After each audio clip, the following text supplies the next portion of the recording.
بسم الله الرحمن الرحيم نحمده ونصلي على رسوله الكريم اما بعد. دا زمونږ نه هم درس دی په مسله د تقلید د ائمو کې. په دې کې موږ د اجماع د امت نه دلایل پیش کول، څه بعضې حوالې موږ مخکې پیش کړلې. بله حواله چې موږ پیش کوو په اثبات د تقلید کې د اجماع نه، نو هغه زما په لاس کې الانصاف د امام شاولی الله دی او د هغې صفحه 112 دی، د پای کې لیکي وبعد المئتين ظهر فيهم التمذهب للمجتهدين بأعيانهم. و پس د 200 دویمې صدۍ نه وروسته د 200 هجري نه دېخوا تمذهب په د مجتهدینو چې کوم دغه ښکاره شو، د هغې دغه اعیانو او د هغې دغه یو مذهب معین تقلید چې کوم دی شروع شو. نو ګوره څلور مذهبونه دا چې کوم دی بیا شروع شو، او د دې څلورو مذهبونو معینو هغه دغه چې کوم دی خلکو به تقلید کولو.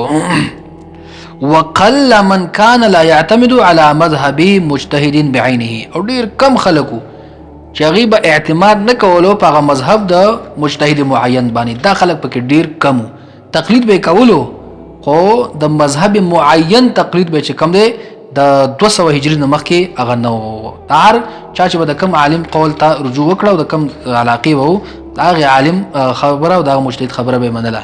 خو د 200 صدۍ نه وروستو بیا چې کومه دی دا څلور مذهبونه هغه رایج شو او دغه څلورو مذهبونو متبعین شو، او ډېر لږ خلک وو چې دغه تقلید معین د مذهب معین به یې نه کولو.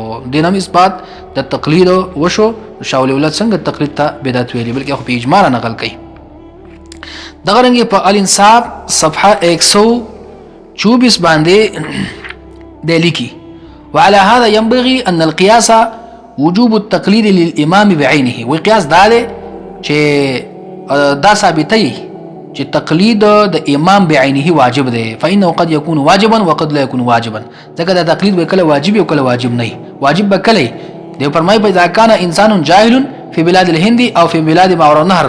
هر کله چې سړی وغه جاهل عالم نه، مجتهد نه، غیر مجتهدی دی په هندوستان کې او د هندوستان نه را دي خو نور خارونو کې وليس هناك عالم شافعي ولا مالكي ولا حنبلي ولا كتاب من كتب هذه المذاهب، او نه هلته یو عالم شافعي نه مالكي نه حنبلي نه د مالكي شافعي فقه کتابونه. وجب عليه ان يقلد لمذهب ابي حنيفه. نو په دې سړي واجب دي چې د تقلید وکړي د مذهب د امام ابو حنیفه. ويحرم عليه ان يخرج من مذهبه، او د باندې حرام دي چې د امام ابو حنیفه رحمت الله مذهب نه وځي. په هندوستان کې، افغانستان، پاکستان او ماوراء النهر کې په دې ځایونو کې چې هلته یو عالم شافعي نشته، مالکي نشته، حنبلي نشته، نه مدرسه شته، نه کتابونه شته.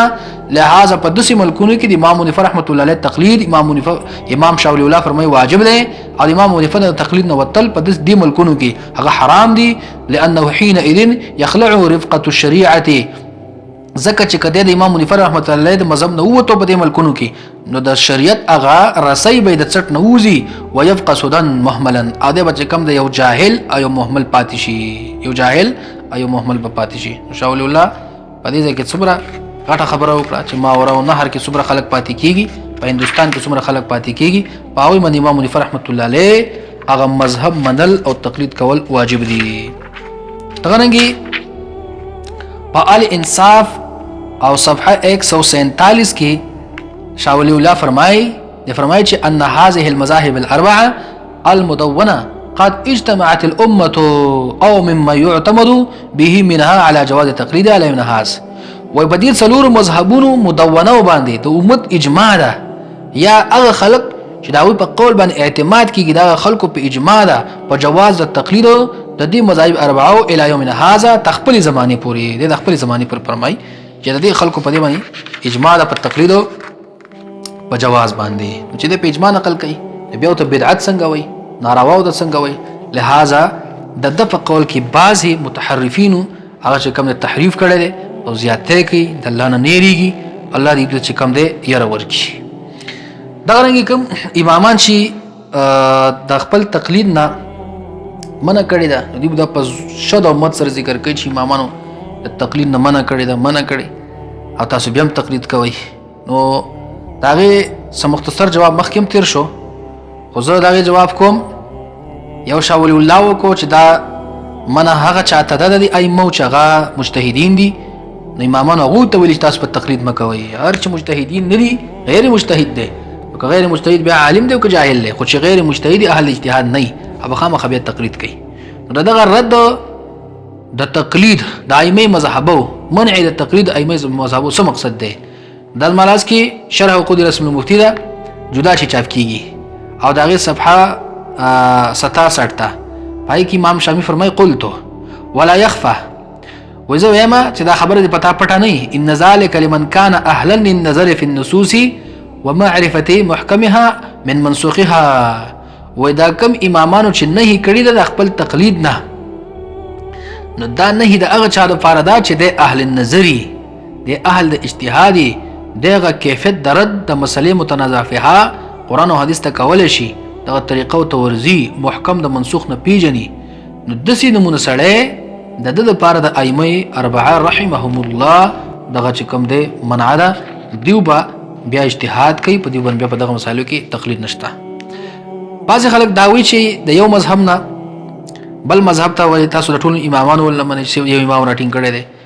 نو د دې جواب دا دی چې په شرح المهذب کې امام نووي فرمایي چې د یو مذهب نه بل مذهب ته تل او د بل نه بل ته تل دا وی په دین په سیاسي پیشاړي دي، اسی خندا ده، دا په دین باندې کم دی عمل نه دی. لہذا تقلید د مذهب معین هغه چې کم دی وی لازم دی او واجب دی. په اخر کې دا خلک د بعضی آیاتونو نه استدلالات کوي چې هغه کې راغلي دي چې د خلکو ته ویل شي تاسو تابعداري دا غڅو کې چې الله تبارک تعالی را نازل کړي دی وي مو د پلارو تابعداري کو. د څه قسمه آیاتونه پیش کړي یا چې کافران کله جهنم ته شینو وای بچي الله کاش موږ تابعداري نه وکړي د خپل کبرا او د خپل ساداتو. د نور آیاتونه دا غي ټولو شان نزول چې وکړي شون د آیاتونه ټول په حق د کفارو کې نازل دي چې دا کافرانو په کفر او په شرک د خپل پلارانو تابعداري کړي ده، هغه تابعداري جهنم ته رسولي دي، نو الله فرت کړي دی. نو تاسو ته ما په دغه آیتونو تفسیر قرطبي حواله پیش کړی چې تفسیر قرطبي و چې دارت صحیح ده پاغزي کی چې څوک په مور پلار پسې په کفریات او په شرکیات پسې زی او هر چې په مور پلار پسې په دین کې تلل دي هغه من نه دي. لکه سورۃ تور کې الله فرمایي چې هغه بچی چې هغه د مور پلار تابعداري وکي په ایمان کې الحقنا بهم ذریتهم، دا بچی به په مور پلار پسې په وسکو. یا هغه یوسف علی السلام فرمایي چې وتبعت ملت ابا ابراهیم و اسحاق، حضرت ابدارم دا خپل مور پلار د دین چې ابراهیم السلام اسحاق علی السلام دی. نو لہذا د مور پلار تابعداري په شرکیات ناروا ده او دغه ردونه چې څومره راغلي دي په دغه مشرکانو د مور پلار تابعداري په شرکیاتو کې کړي او هر چې تابعداري په ایمانیاتو کې ده دغه من نه ده.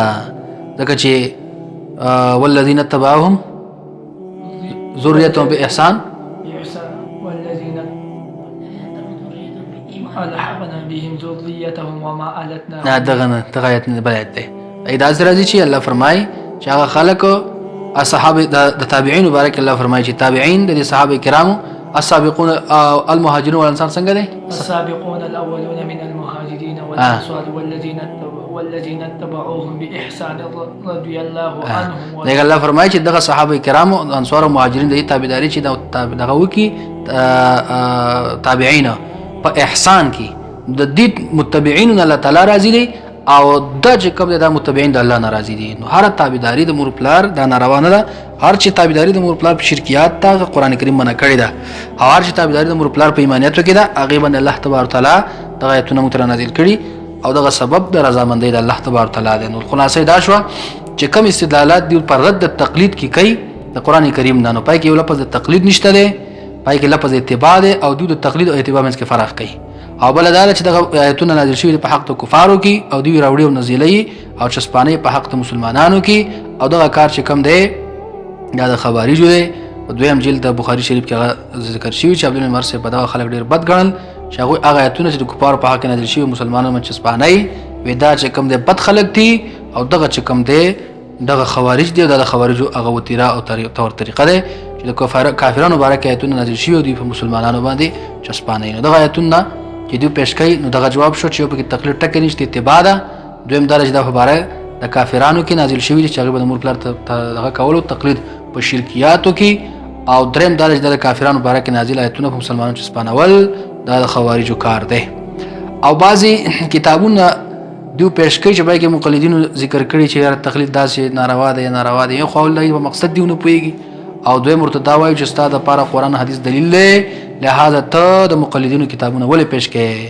مقلد د خو استاد لپاره دغه کتاب هم چې کوم دی نو دلیل نه دی او زما د لپاره هم دلیل نه دی، نو لہذا داسې کتاب ته ولې لاس وړي؟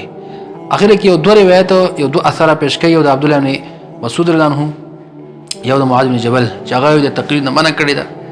هغه کې داسې راغلی چې عبد الله بن مسعود سے فرمایي چې تاسو کې څوک یو چا تقلید نه کوي ځکه چې فین امن وان کفر کاغه ایمان راوړي جو د ایمان راوړي کافر کیږي د کافر کیږي.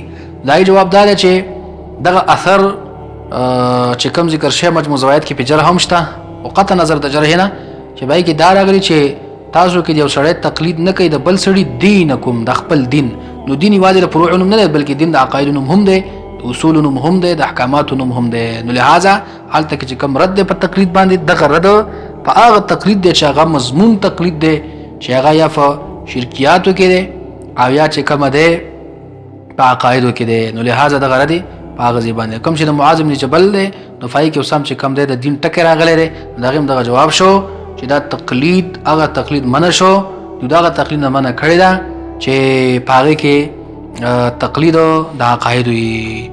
او د عبدالله ابن مسعود سے په هغه اثر کې پکې دا هم دي که چېرته تاسو تقلید خامخا کوئ بیا د مړو تقلید وکئ د ژوندو تقلید مه کوئ ځکه ژوندي چې کوم دی وایي دا د فتنې نه خالي نه دي، دې باندې خامخا هغه فتنه راځي. لنډه نچوړه خلاصه دا شوه چې نور هم ډېر دلایل دي، نور پکې موږ سره ډېر دلایل شته دی. لہذا د مشنمونه خروار په طریقې باندې په طور د مثال باندې دا یو څو روایت موږ پیش کړل د کتاب الله نه بعضې آیتونه د حدیث مبارکونه د کتاب الله د آیتونو سره سره د مفسرینو اقوال دغه رنګې د اجماع نه اقوال د قیاس نه چې کوم موږ پیش کړل چې تقلید د ائمه اربعه رحمه الله چې کوم دی دا جایز دی.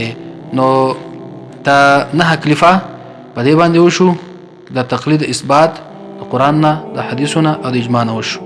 اخره کلیفه بیا په دې باندې کوو چې د قیاس نه چې موږ وګورو چې د تقلید اثبات پکې شته او که پکې نشته دی، نو بیا به اخره کلیف په دغه باندې انشاءالله هغه کیږي.